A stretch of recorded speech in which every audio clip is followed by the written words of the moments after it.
सर्व शेतकऱ्यांना अर्जंट सूचना. 31 जानेवारी पूर्वी ही जर 3 कामं केली नाही तर सर्व योजनांचे लाभ बंद होणार. जर तुम्ही शेतकरी असाल आणि जर तुम्ही 31 जानेवारीच्या आत ही 3 कामं केली नाही तर तुमच्या सर्व योजना थांबवण्यात येतील, अशी माहिती खुद्द मुख्यमंत्र्यांनी दिली. ही 3 कामं अशी आहे की जर तुम्ही 31 जानेवारीच्या मुदतीपूर्वी केली नाही तर तुम्ही कोणत्याही योजनेसाठी पात्र राहणार नाही. तुम्हाला 2026 मध्ये कुठलाही पीक विमा मिळणार नाही, अतिवृष्टीचं अनुदान मिळणार नाही, रबीचा पीक विमा, खरीपाचा पीक विमा, ना PM किसानचे हप्ते, ना नमो शेतकरीचे हप्ते, कुठलंही अनुदान तुम्हाला इथून पुढे मिळणार नाही, असं प्रशासनाने स्पष्ट केलंय.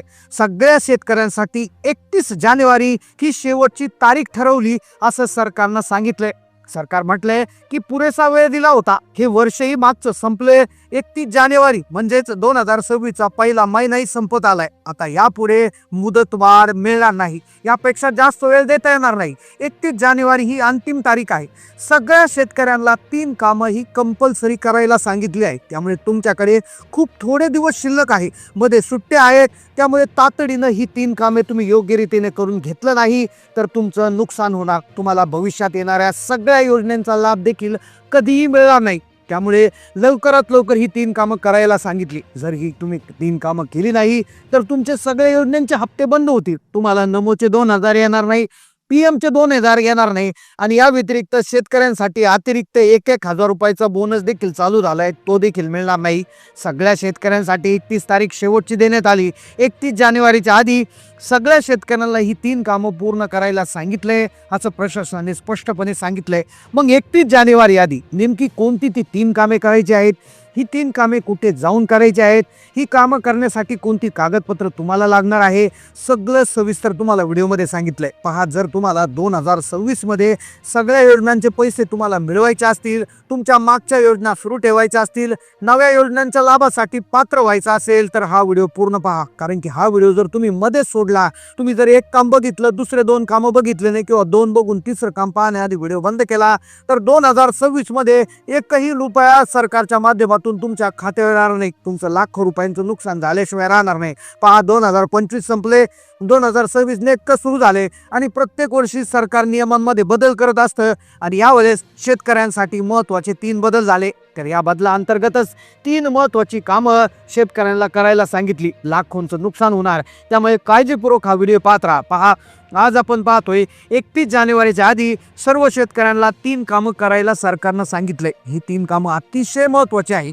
ही 3 कामं जर तुम्ही केली नाही तर तुमच्या सगळ्या योजना बंद तर होणारच, पण पुढे येणाऱ्या योजनांचा देखील तुम्हाला लाभ आता होणार नाही. पहा, सगळ्यात महत्त्वाचं काम सरकारने काय केलंय की खरीप हंगामाचं जे अनुदान होतं, त्यासोबत रब्बीचं जे हंगामाचं अनुदान आहे, अतिवृष्टीच्या KYC संदर्भातल्या काही माहिती होत्या, PM किसान नमो शेतकरी योजनेच्या काही KYC करायच्या राहिल्या होत्या, आता बऱ्याचशा शेतकऱ्यांचे बरेचसे कामं करायचे राहिले होते. सरकारने 2025 मध्ये 31 डिसेंबरपर्यंत करून घ्या असं सांगितलं होतं, पण शेतकऱ्यांनी लक्ष दिलं नाही.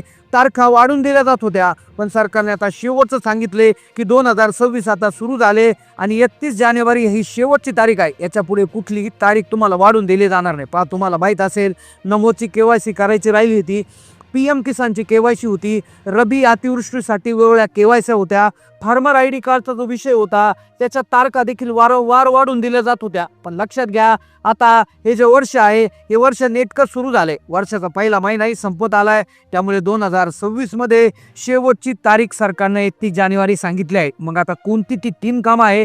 तसं पाहायला गेलं तर बरीचशी कामं शेतकऱ्यांची पेंडिंग आहेत, पण त्यातल्या त्यात ही 3 कामं अतिशय महत्त्वाची असल्यामुळे ती लक्षपूर्वक सगळ्यांनी सगळ्यात आधी करायची आहे. पहा, या तारखेआधी अशा अनेक कामं आहेत, पण त्यातल्या त्यात 3 कामं अतिशय महत्त्वाची आहेत. ही जर तुम्ही केली नाही तर तुम्हाला नमोचा 2,000 रुपये हप्ता येणार नाही, PMचे 2,000 येणार नाही, कुठली सबसिडी येणार नाही, पीक विमा तर तुम्ही विसरून जा. तर अतिशय महत्त्वाची कामं असणार आहे. पहा, आता तुम्ही जर व्हिडिओ 2 मिनिटं जर पाहिला तर तुमचं लाखो रुपयांचं नुकसान टाळणार आहे. तर पहा, यातलं पहिलं सगळ्यात महत्त्वाचं, अत्यंत महत्त्वाचं काम, तर पहा, सध्या हंगाम आता खरीप सुरू झालाय. बघा, खरीपमध्ये जो आहे त्याचं अनुदान वाटप झालेलं आहे. खरीपचं अनुदान आता वाटप झाले बघा, पण बऱ्याचशा शेतकऱ्यांच्या खात्यात अतिवृष्टीचं अनुदान अजूनही जमा झालेलं नाही.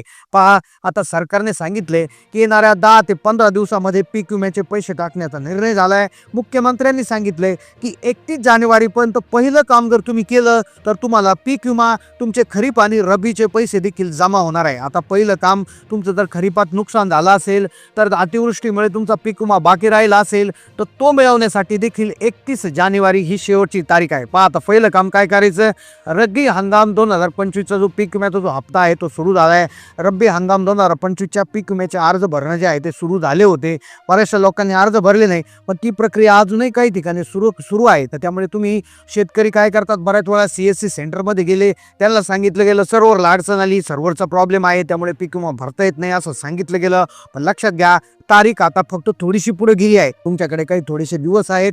तुम्ही रब्बी हंगामचा 2025 पीक विमा भरला नसेल तर तुम्ही तो लवकरात लवकर भरून घ्या, ज्यामध्ये तुम्ही पहा एक प्रकारचा इन्शुरन्स असतो. 1 रुपयाच्या खर्चामध्ये तुम्हाला लाखो रुपयांचा फायदा याच्यामध्ये होत असतो.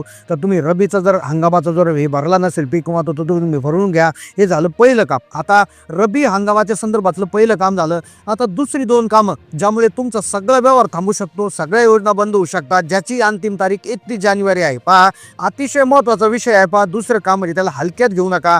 दुसरं काम आहे, पहा, ते जुनंच आहे. ते आहे खरीप हंगाम 2025चं. खरीप हंगाम 2025 मध्ये तुम्हाला माहिती आहे की 7/12 ही पीक पाहणीची नोंद झाली नसेल तर त्यासाठी 31 जानेवारी अंतिम मुदत आहे. पहा, अजूनही काही दिवस शिल्लक आहे, तुमच्या हातात आहेत. शेतकऱ्यांचा खरीप हंगाम 2025च्या पीक विम्यासाठी पाहणी झाली नसेल तर तुम्ही ती तुमच्या महसूल स्तरावर नोंद लावून घ्या. जर तुम्ही पीक विमा भरला असेल तर त्या पिकाची ही आहे पाहणी लक्षपूर्वक करायची आहे. शेतीची पाहणी, आता हे झालं दुसरं. आता व्यवस्थित पाहणी करून घ्या. खरीप हंगामाचा जो पीक विमा आहे तो तुम्हाला मिळणार. पहिलं काम होतं पहा रब्बीच्या पीक विमाचं, दुसरं होतं खरीप हंगामाच्या पीक विम्याचं. आता 2 कामं झालं. तिसरं काम, तिसरी गोष्ट अतिशय महत्त्वाची आहे की हे जर तुम्ही केलं नाही तर तुमचे इथून पुढे 1ही रुपया तुमचा जमा होणार नाही. आता 2 गोष्टी सरकारने करायला सांगितल्या होत्या. तिसरं काम अतिशय महत्त्वाचं आहे की ज्यामुळे सगळ्या योजनांचं बंद, डायरेक्ट तुमचं कामच बंद होऊन जाणार. ते आहे farmer ID card. Farmer ID कार्डचं जे आहे बऱ्याचशा शेतकऱ्यांनी अर्ज केला आहे. काही अप्रूव्हल मिळाले, काही अप्रूव्हल मिळालं नाही, काही नुसता फार्मर ID कार्डचा नंबर मिळाला आहे, तर काही शेतकऱ्यांच्या KYCच्या याद्या ज्या आहेत तर त्या गावातच आलेल्या नाही. तर अशा शेतकऱ्यांनी फार्मर ID कार्डला ॲप्लिकेशन करून घ्या. या गावामध्ये सध्या तलाठी स्तरावर काहींच्या ज्या याद्या आहेत त्या आलेल्या आहेत.